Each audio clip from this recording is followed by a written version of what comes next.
TELC – Deutschtest für Zuwanderer. Modelltest 6. Hören Teil 1. Sie hören 4 Ansagen. Zu jeder Ansage gibt es eine Aufgabe. Welche Lösung A, B oder C passt am besten? Markieren Sie Ihre Lösungen für die Aufgaben 1 bis 4 auf dem Antwortbogen. Beispiel. अगर आप चाहते हैं व्यूवर्स किसी भी लेवल की जर्मन सीखना तो मुझसे कमेंट्स में रब्ता कर सकते हैं।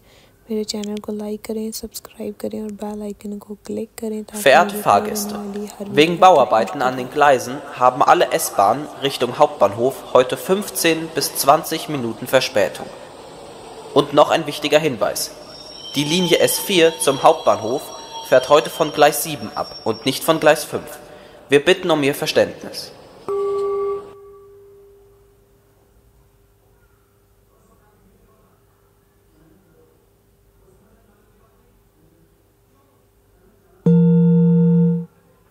Nummer 1.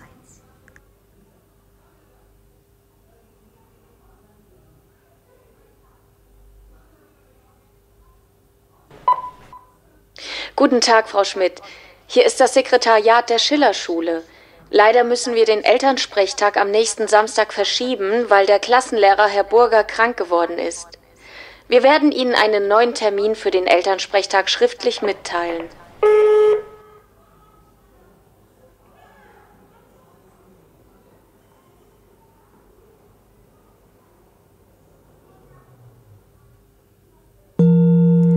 Nummer 2.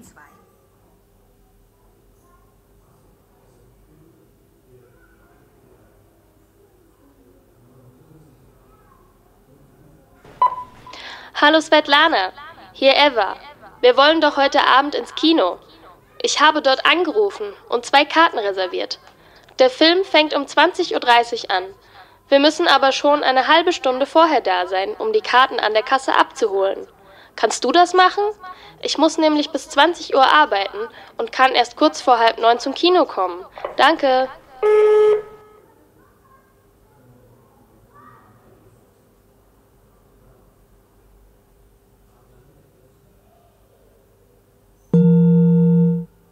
Nummer 3.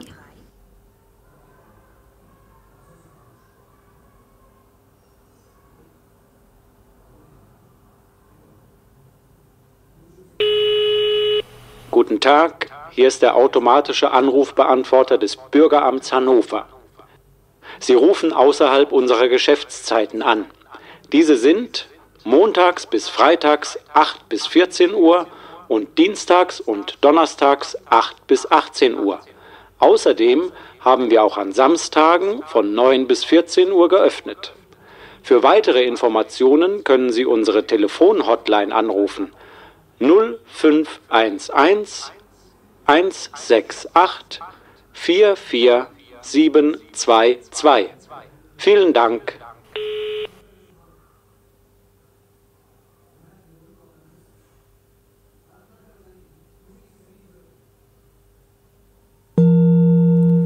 Nummer 4.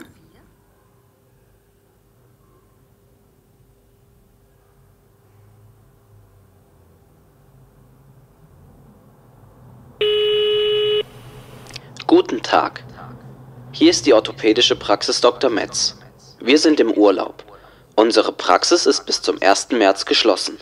In dringenden Fällen können Sie sich mit unserer Vertretung in Verbindung setzen.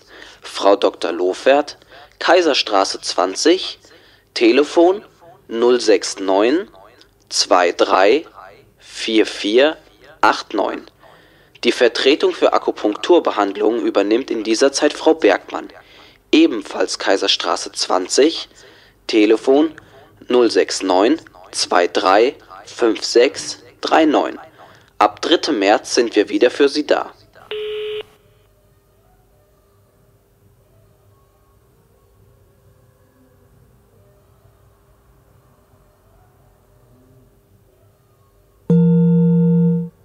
Ende von Teil 1. Hören Teil 2. Sie hören 5 Ansagen aus dem Radio. Zu jeder Ansage gibt es eine Aufgabe. Welche Lösung A, B oder C passt am besten? Markieren Sie Ihre Lösungen für die Aufgaben 5 bis 9 auf dem Antwortbogen. Nummer 5.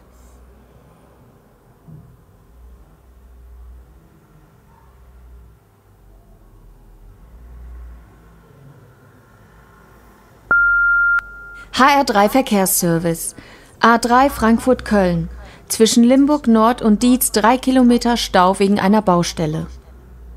Vorsicht auf der A5 Heidelberg-Darmstadt. Nach einem Unfall mit einem LKW liegen zwischen Heppenheim und Bensheim Baumaterialien auf der Fahrbahn. A45 Gießen-Dortmund.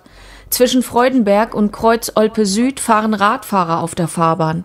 Fahren Sie bitte vorsichtig.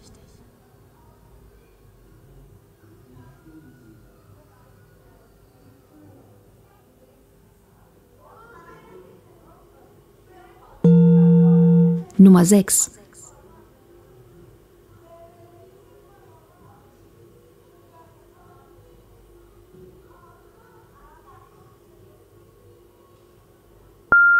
Und jetzt das Wetter in Hessen. Am Freitag ist es noch nass und kalt mit Höchsttemperaturen um 8 Grad und kräftigen Winden.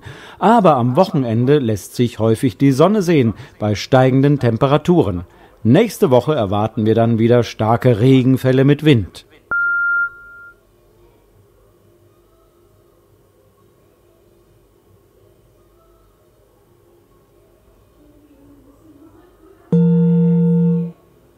Nummer 7.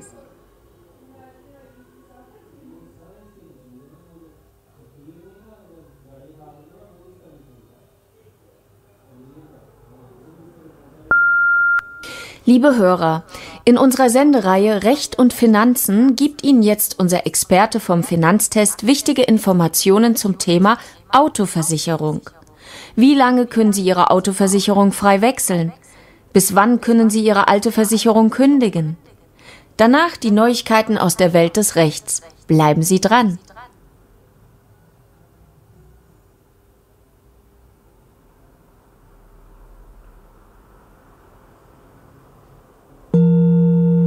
Nummer 8.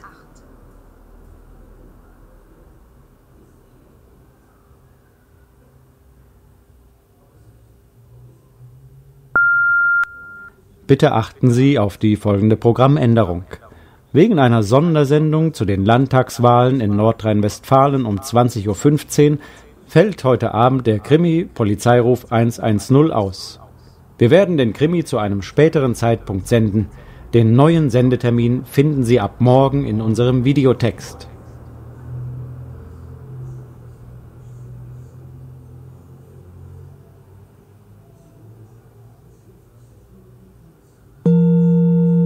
Nummer 9.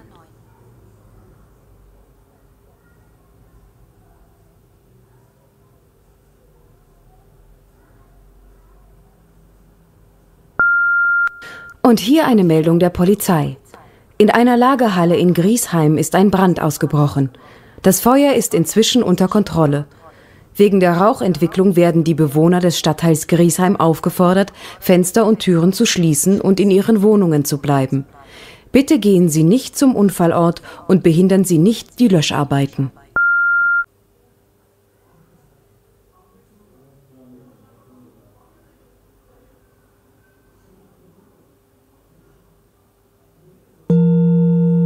Ende von Teil 2. Hören Teil 3. Sie hören 4 Gespräche. Zu jedem Gespräch gibt es 2 Aufgaben.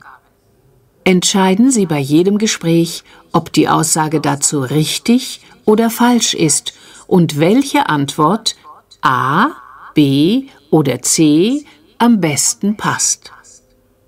Markieren Sie Ihre Lösungen für die Aufgaben 10 bis 17 auf dem Antwortbogen.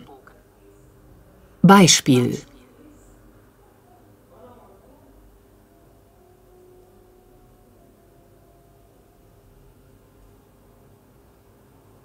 Hallo Julia, erzähl mal, wie war denn das Hoffest? Also am Anfang super.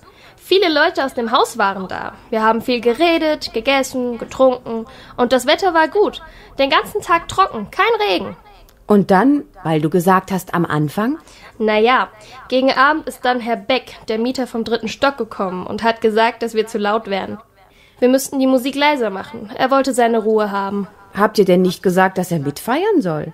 Doch, natürlich. Aber er hatte keine Lust. Naja, es gibt immer komische Leute. Aber sonst war es schön. Ich habe sehr viele Leute kennengelernt. Schade, dass ich nicht kommen konnte. Warum musst du auch immer am Wochenende arbeiten?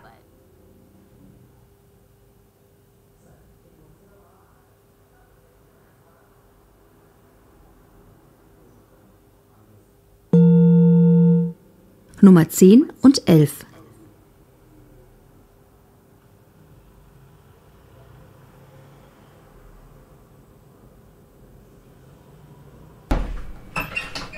Guten Tag. Guten Tag. Ich möchte mein Fahrrad reparieren lassen. Ich weiß aber nicht, ob es sich noch lohnt. Es ist ziemlich alt. Mal sehen. Ja, das stimmt. Wichtig wären mir Vorderlicht und Bremse. Das muss funktionieren. Okay, das können wir machen. Morgen Abend können Sie Ihr Rad abholen. Und, das ist ja unser Service, Sie können sich hier ein anderes Rad aussuchen, das Sie in der Zwischenzeit, also bis morgen Abend, benutzen können. Das kostet Sie nichts. Super, ganz toll. Sagen Sie, verkaufen Sie eigentlich auch neue Räder und nehmen Sie alte Räder in Zahlung? Nein, tut mir leid. Das machen wir nicht mehr. Das lohnt sich für uns nicht. Aber gehen Sie doch mal zum Fahrradservice in der Gartenstraße. Ich glaube, die haben interessante Angebote.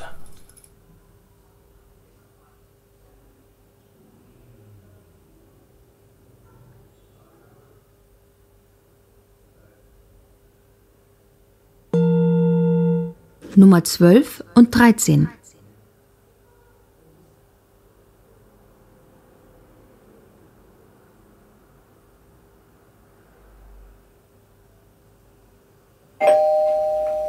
Hallo, Herr Wagner. Hallo, Frau Scholz. Ich habe eine große Bitte. Wir fahren nächste Woche in den Urlaub. Könnten Sie dann nach unserer Post gucken und bei uns die Blumen gießen? Kein Problem. Ich finde, Nachbarn sollten sich immer helfen. Wie lange sind Sie weg? Bis Sonntagabend. Also, am Wochenende bin ich auch nicht da. Aber die Blumen muss man ja nicht täglich gießen, oder? Nein, nein. So heiß ist es nicht. Vielleicht zweimal die Woche. Und mit der Post? Erwarten Sie etwas Wichtiges? Dann kann ich Sie im Urlaub anrufen, wenn Sie mir eine Telefonnummer geben. Ach, was soll schon kommen. Meistens sind das ja sowieso nur Rechnungen. Das kann warten. Wichtig ist nur, dass der Briefkasten nicht zu voll wird.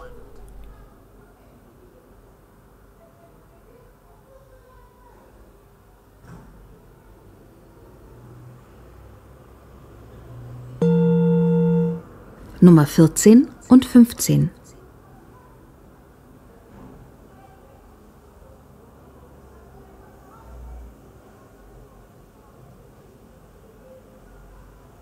Guten Tag.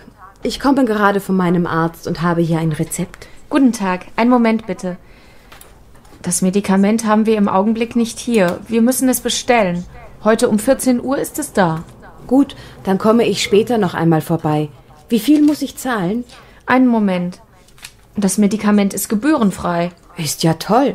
Ich dachte, man muss immer eine Rezeptgebühr bezahlen. Im Prinzip stimmt das, aber es gibt auch ein paar Arzneimittel, die gebührenfrei sind. Haben Sie noch einen Wunsch? Ja, ich brauche noch eine Zahnbürste. Schauen Sie da hinten. Wir haben eine große Auswahl.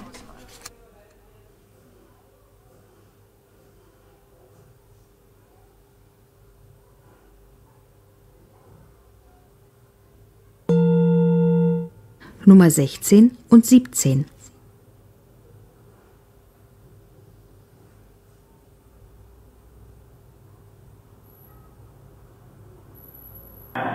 Hallo, Herr Braun. Kommen Sie heute Abend auch auf die Betriebsversammlung? Nein, leider kann ich nicht.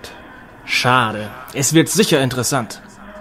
Diskutiert wird unter anderem die Urlaubsplanung, die Pausenregelung und wie es mit Fahrgeld aussieht. Ach ja, das Jobticket. Das ist natürlich sehr wichtig. Überlegen Sie es sich doch noch einmal. Mal sehen. Ich habe heute Abend eigentlich einen Termin mit dem Nachhilfelehrer von Tobias, aber vielleicht kann ich den auch verschieben. Das wäre gut. Es wäre schon wichtig, wenn so viele Kollegen wie möglich anwesend sein könnten.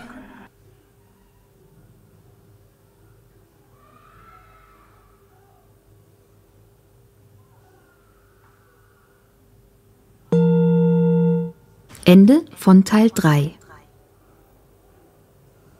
Hören Teil 4. Sie hören Aussagen zu einem Thema.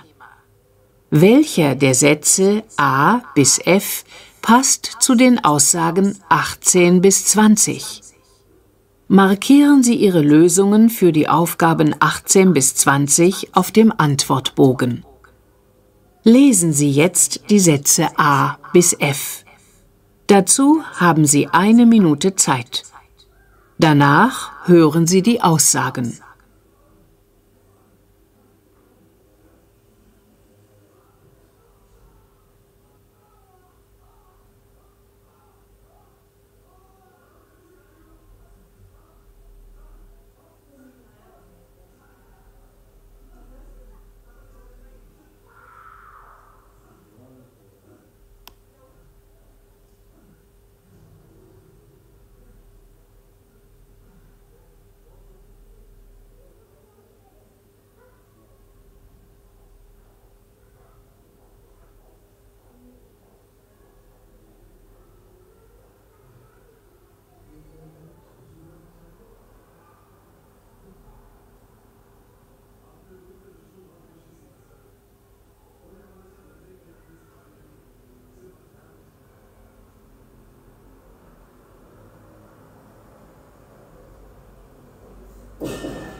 Wir sind hier auf dem Kinderspielplatz im Güntersburg-Park und wollen mit einigen Eltern über Kindererziehung und Fernsehen sprechen.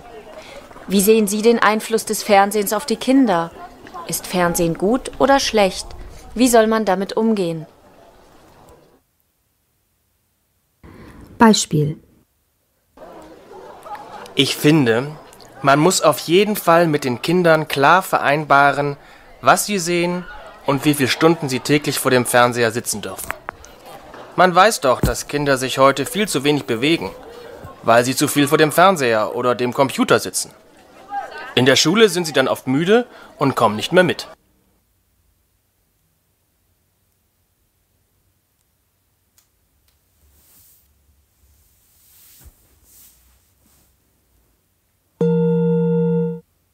Nummer 18.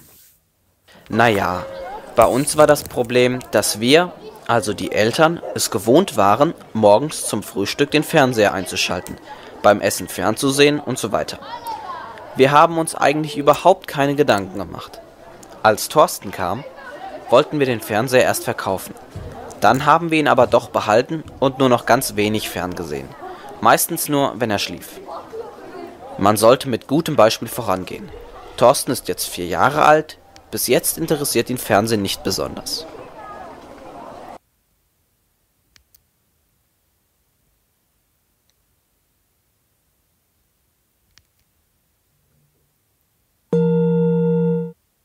Nummer 19.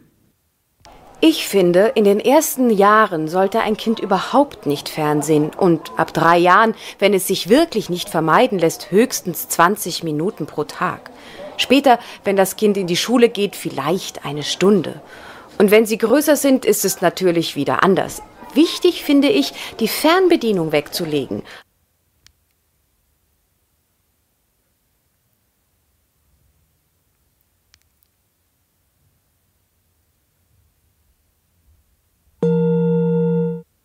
Nummer 20. Früher gab es bei uns oft Streit, weil unsere Kleinen immer Fernsehen wollten und wir das nicht gut fanden. Wir haben sogar daran gedacht, den Fernseher zu verkaufen, aber das hätte das Problem nicht gelöst. Jetzt schauen wir immer gemeinsam mit den Kindern fern. Nachmittags 1 Stunde, manchmal auch länger. Dann kann man auch besprechen, was man gesehen hat. Ich finde es sehr wichtig, dass man die Kinder mit den Medien nicht alleine lässt.